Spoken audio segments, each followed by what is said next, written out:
विद्यार्थी मित्र हो, या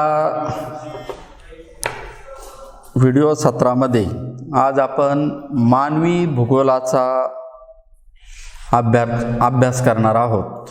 यापूर्वी आपण प्राकृतिक भूगोल या ज्ञानशाखेबद्दल माहिती पाहिलेली आहे। मानवी भूगोल ही भूगोल या विषयाची महत्त्वाची शाखा आहे। पूर्वीच्या अभ्यासक्रमामध्ये आपण भूगोलाबद्दल माहिती पाहिलेली आहे। भूगोल विषय आणि त्याचा होत गेलेला विकास याचा आढावा घेतलेला आहे। त्यामध्ये ख्रिस्तपूर्व 600 पासून जगामध्ये ग्रीक आणि रोमन भूगोलकारांनी भूगोल अध्ययनास सुरुवात केलेली आहे। जॉग्राफी हा जो काही शब्द आहे याचा सर्वप्रथम वापर ख्रिस्तपूर्व 3ऱ्या शतकामध्ये इरॅटोस्थेनीस या तत्ववेत्त्यांनी केलेला आहे। जॉग्राफी हा शब्द जिओ आणि ग्राफी या दोन लॅटिन शब्दापासून तयार झालेला आहे। जिओ म्हणजे पृथ्वी आणि ग्राफी म्हणजे वर्णन। तर पूर्वीचा जो काही काळ होता त्या काळामध्ये भूगोल विषयाचं जे काही स्वरूप आहे हे वर्णनात्मक अशा प्रकारचं होतं। पृथ्वीवरील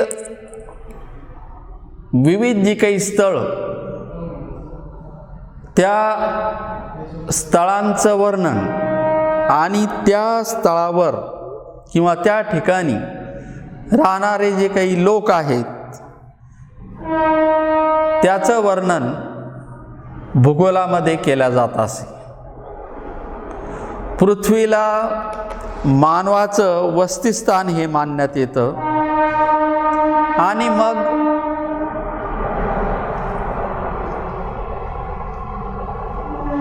मानवी वसतिस्थानाचं वर्णन हे भूगोलामध्ये केल्या जात असे आणि मग स्थळ आणि लोक याचं काळानुरूप वर्णन भूगोल या विषयात मिळत असल्यामुळं भूगोल या विषयाला एक प्रकारे गॅझेटर जॉग्राफी असं म्हटलं जातं। म्हणजे कोणताही काळ असेल त्या काळाविषयी माहिती मिळवण्यासाठी जसा आपण गॅझेटचा वापर केला जातो तसाच पद्धतीने भूगोलाचा वापर हा केला जात असे, म्हणून त्याला गॅझेटर जॉग्राफी असं मानले जात असे। सध्याचा जो काही काळ आहे या काळामध्ये या विषयाचं स्वरूप हे एकात्मिक व आंतरवैज्ञानिक स्वरूपाचं आहे। भूगोलात पृथ्वीच्या पृष्ठभागावरील बदलत्या आविष्काराचे अचूक व संयुक्तिक वर्णन व त्याचं विश्लेषण, हे विश्लेषण क्रमबद्ध पद्धतीने व प्रदेशानुरूप होत असल्यामुळं त्याच्या सुरुवातीला 2 शाखा मानल्या जातात। म्हणजे क्रमबद्ध स्वरूप असणारी क्रमबद्ध भूगोल आणि प्रादेशिक भूगोल. मानवी भूगोल ही तशी क्रमबद्ध भूगोलाची एक महत्त्वाची शाखा आहे. मानवी भूगोलात सांस्कृतिक घटना दृश्य, त्यांचं स्थान, त्याचे वितरण, त्याचप्रमाणे मानव व पर्यावरण यांच्यातील बदलत जाणारे जे काही सहसंबंध आहेत, हे सहसंबंध मानवी भूगोलामध्ये अभ्यासनात येतात.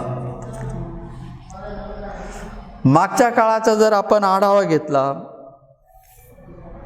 तर आपणाला असं दिसून येतं की 15व्या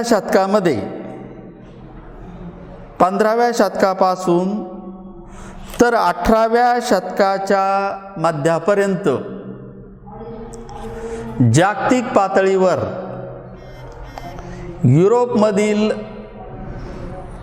जे विविध दर्यावर्दी अशा प्रकारचे धाडसी जे काही लोक होते, या धाडसी लोकांनी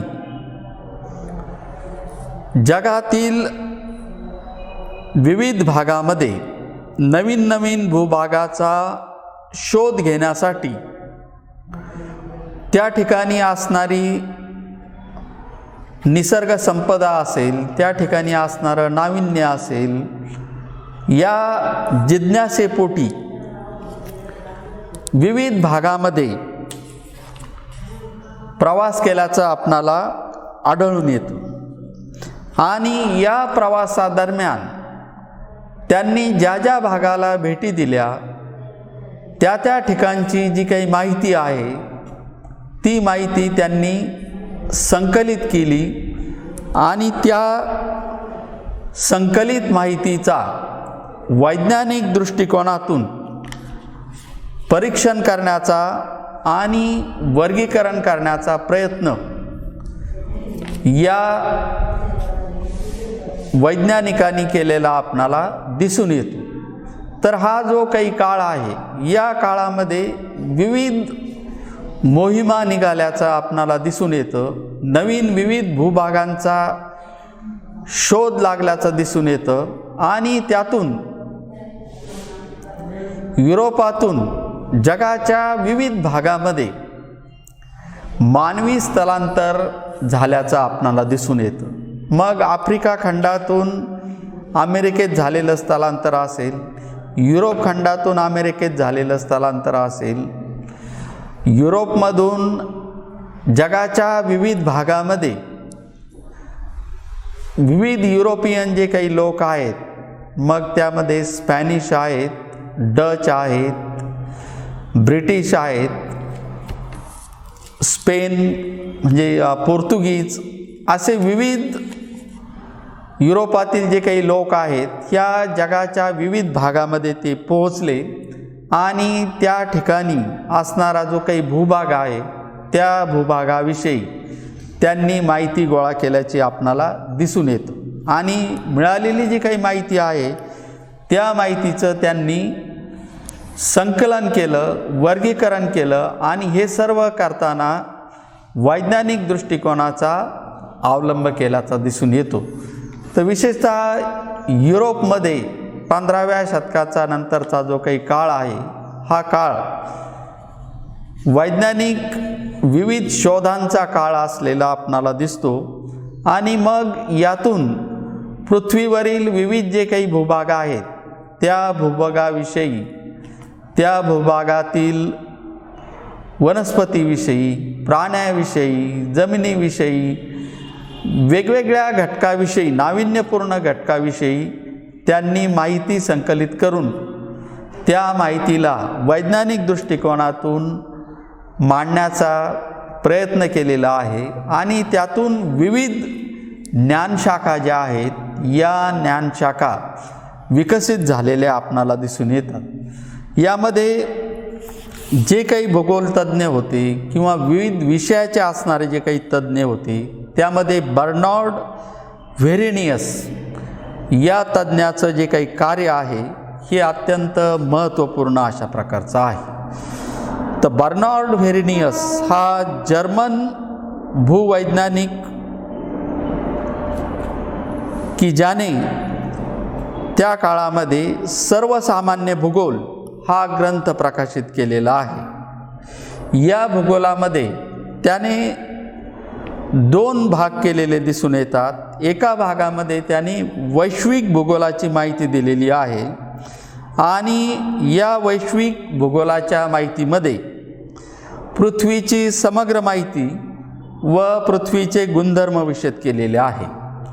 याच विषयाची दुसरी जी काही शाखा जी त्याने मांडलेली आहे की ज्याला विशेष भूगोल असं म्हटलेलं आहे. यामध्ये प्रत्येक प्रदेशाची जी काही माहिती आहे ती समाविष्ट केलेली आहे की ज्यामध्ये खगोलीय माहिती आहे, पृथ्वीची माहिती आहे, पृथ्वीवरील असणारं वातावरण, जलावरण आणि त्याचं वैशिष्ट्य आणि भिन्न भिन्न देशातील लोकांच्या जीवनाचं वर्णन हे बर्नार्ड व्हेरेनियसने केलेलं आहे. या अभ्यासातून नंतरच्या काळामध्ये प्राकृतिक भूगोल व मानवी भूगोल या शाखांचा उदय झालेला आपणाला दिसतो. 19व्या शतकामध्ये झालेला जो काही वैज्ञानिक विकास आहे यामुळं भूगोल विषयाची व्याप्ती ही निश्चित करण्याचं कार्य झालेलं आहे.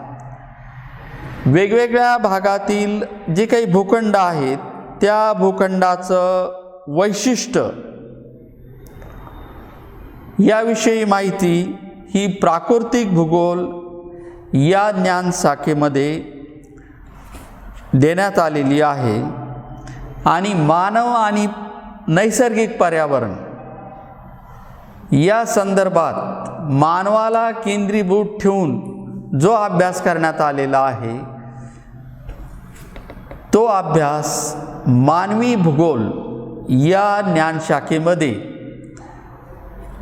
वर्गीकृत करण्यात आलेला आहे. त्याच काळामध्ये 1859 मध्ये चार्ल्स डार्विन या तज्ज्ञाने विविध भूभागाचा अभ्यास करून त्या ठिकाणचे असणारे वनस्पती प्राण्यांचे नमुने गोळा करून त्याचं वर्गीकरण करून त्याचा वैज्ञानिक दृष्टिकोनातून मांडण्याचा प्रयत्न केला आणि त्या अनुषंगाने त्याने जीवाची उत्पत्ती हा ग्रंथ प्रकाशित केला. या ग्रंथामध्ये त्याने उत्क्रांतवादाचा सिद्धांत मांडलेला आहे. तर पृथ्वीच्या उत्पत्तीनंतर लाखो वर्षाचा कालावधी आणि त्या लाखो वर्षाच्या कालावधीमध्ये पृथ्वीवर झालेले विविध प्रकारचे बदल आणि या विविध प्रकारच्या बदलाचा किंवा त्या काळामध्ये असणारं जे काही नैसर्गिक पर्यावरणाचा त्या काळातील जीवावर झालेला जो काही परिणाम आहे त्या अनुषंगाने त्याने जीवाची उत्पत्ती हा ग्रंथ मांडला आणि त्या ग्रंथामध्ये त्याने उत्क्रांतवादाचा सिद्धांत मांडलेला आहे. तर हा जो काही सिद्धांत आहे हा सिद्धांतसुद्धा भौगोलिक जे काही घटक आहेत, भौगोलिक घटक किंवा पर्यावरण आणि त्याचा सजीवावर किंवा वनस्पती प्राण्यांवर होणारा जो काही परिणाम आहे याचा सहसंबंध दाखवणारा आहे. त्यानंतर 1881 मध्ये बकेल या शास्त्रज्ञाने इंग्लंड संस्कृतीचा विकास किंवा इंग्लंड संस्कृतीचा इतिहास हा ग्रंथ प्रकाशित केला आणि या ग्रंथामध्ये त्याने मानव पर्यावरणाशी कसा निगडीत आहे किंवा मानवावर पर्यावरणाचा कसा प्रभाव पडतो या संबंधी माहिती त्याने या ग्रंथामध्ये मांडणी केलेली आहे. त्यानंतरचा जो काही काळ आहे त्यानंतरच्या काळामध्ये भूगोलाच्या अभ्यासामध्ये किंवा ज्ञानामध्ये भर टाकण्याचं जे कार्य मुख्य तज्ज्ञ आहेत, त्यामध्ये अलेक्झांडर व्हॉन हुम्बोल्ट आणि कार्ल रिटर या तज्ज्ञांचा उल्लेख केला जातो. या दोन तज्ज्ञांनी आधुनिक भूगोलाचा जो पाया आहे तो पाया घातलेला आहे. हे दोघेही जर्मन भूगोलकार आहे आणि त्यांनी भूगोलाविषयी मूलभूत स्वरूपाचं जे काही संशोधन आहे हे संशोधन करून त्याविषयी त्यांचं मत मांडलेलं आहे. भूवर्णनात्मक जो भूगोल आहे त्याचा पाया हा स्ट्रॅबो व इरॅटोस्थेनिस या तज्ज्ञांनी घातलेला आहे आणि त्यांनी भूगोल हे वितरणाचे शास्त्र आहे अशा प्रकारचा विचार हुम्बोल्ट आणि रिटर या तज्ज्ञांनी मांडलेला आहे. म्हणजे भूगोल याला वितरणाचं शास्त्र म्हटलेलं आहे. तर पृथ्वीवर असणारे विविध जे काही घटक आहेत त्या घटकांचं, मग जैविक घटक असो किंवा अजैविक घटक असो, त्यांचं वितरण कशा पद्धतीने झालेलं आहे याचा मूळ अभ्यास हा भूगोलामध्ये केला जातो आणि हा अभ्यास शास्त्रीय पद्धतीने करण्यासंदर्भात असणारं जे काही मार्गदर्शन आहे ते मार्गदर्शन विविध भूगोल तज्ज्ञांनी 19व्या शतकामध्ये घातलेलं आपणाला दिसून येतं. त्या अनुषंगाने 1882मध्ये फ्रेडरिक रॅटझल या भूगोल तज्ज्ञाने आंथ्रोजिओग्राफी या ग्रंथाचं निर्माण केलेलं आहे आणि या ग्रंथामध्ये मानवी समाजाचा इतिहास आणि त्यावर भौगोलिक पर्यावरणाचा पडलेला जो काही प्रभाव आहे त्याविषयी त्याने मत मांडलेलं आहे आणि त्या अनुषंगामध्ये 19व्या शतकामध्ये अभ्यासाला सुरुवात झालेली आपणाला दिसून येते. त्यानंतरच्या काळामध्ये रॅटझेलच्या असणारे ज्या काही शिष्य आहे त्या एलेन सॅम्पल यांनी भौगोलिक पर्यावरणाचा जो काही प्रभाव आहे हा ग्रंथ प्रकाशित केला की ज्यामध्ये भौगोलिक जे काही घटक असतात हे घटक मानवाच्या हालचाली नियंत्रित करतात किंवा मानवाच्या जे काही विविध प्रकारचे जे काही व्यवसाय असतील किंवा मानवाची जीवन जगण्याची जी काही पद्धती असतील या पद्धतीवर भौगोलिक घटकांचा प्रभाव पडतो अशा प्रकारचं मत हे एलेन सॅम्पल यांनी मांडलेलं आहे. त्यानंतरच्या काळामध्ये फ्रेंच भूगोलकार विदाल दिला ब्लाश यांनी 1922मध्ये मानवी भूगोलाचा सिद्धांत या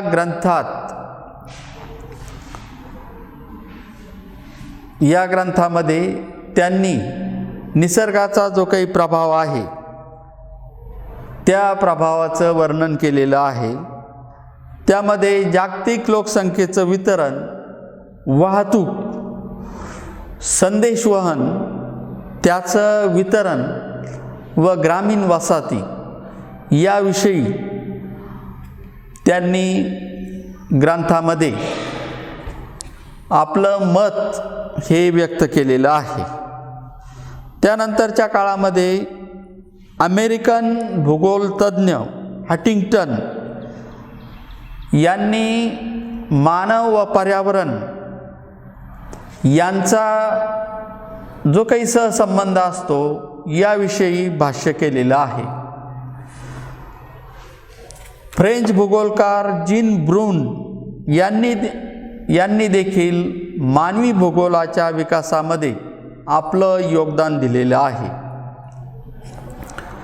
तर या 18व्या आणि 19व्या शतकातील जे काही भूगोलकार आहेत यांनी आपल्या योगदानातून मानवी भूगोलाच्या अभ्यासाची जी काही स्वरूप आणि व्याप्ती, त्या अनुषंगाने असणारे विविध जे काही घटक आहेत, या घटकामध्ये आपले योगदान दिलेले आहे। या सर्व घटकातून मानवी भूगोलाचा अभ्यासाचा जो काही केंद्रबिंदू आहे तो मानव हा आहे। पृथ्वी पृष्ठभागावर मानव निसर्गामध्ये आपलं जीवन व्यतीत करत असताना